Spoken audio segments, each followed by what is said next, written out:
Hello, this is Gary Cross, Heirloom Popcorn Seed Company. It's been cold, windy, icy for most of the people who's going to be watching this video. So stay warm, eat popcorn because it's healthy.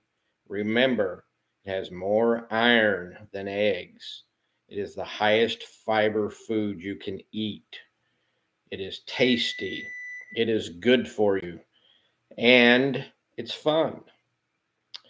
I was at a farm show last weekend and talked a lot. I had a section where I talked about heirloom popcorn seed. I talked about the different varieties of popcorn. I talked about popcorn and health, popcorn and history, popcorn and geography to youth and adults alike. And it was very enjoyable and had a lot of very good feedback from the people in the audience and talk. I also did a signing of the books and looked at and answered questions, of course, and talked about the overall aspects of why I got involved in popcorn. And it's pretty simple. I started out in a community, Ridgeway, Illinois, which is deemed the popcorn capital of the world, and they had a annual popcorn festival every second Saturday in September.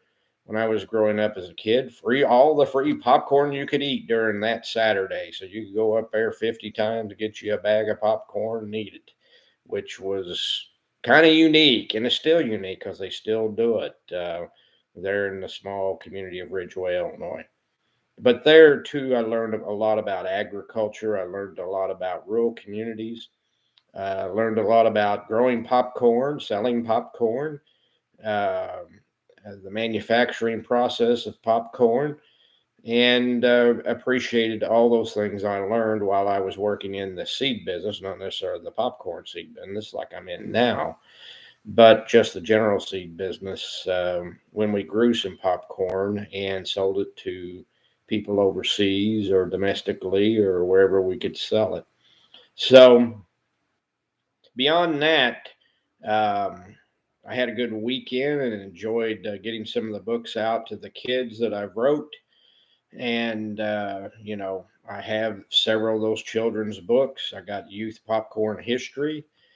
I've got Planning My Popcorn. I've got a Popcorn Christmas, a Popcorn Halloween, um, Popcorn Day. And of course, I've got Popcorn A Journey, which is a 60-page booklet on popcorn history, health, fun, and is really good to read. I talk about a lot of the heirloom popcorn seeds in that, and for planting for gardens, and for fun and your personal use for popcorn. Looking at some of these unique varieties, which a lot of people have never seen. Maybe your grandparents or great grandparents may have seen it, but not many people in the world have seen these varieties.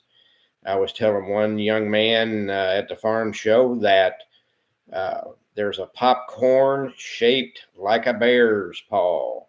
It's shaped exactly like a bear's paw. It's called bear paw popcorn. Another one I think I've showed you earlier was strawberry popcorn. It's shape of a strawberry, really kind of unique.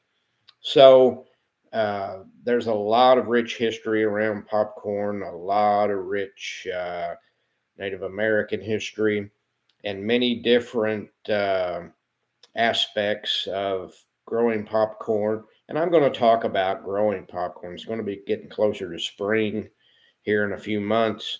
And I want to talk to you about growing popcorn and how popcorn can be raised in your back garden, your backyard, your tub, uh, your uh, garden areas that you have, and grow a little popcorn, shell it, and talk with the kids about history. Pop the popcorn in a sunflower or a very healthy oil.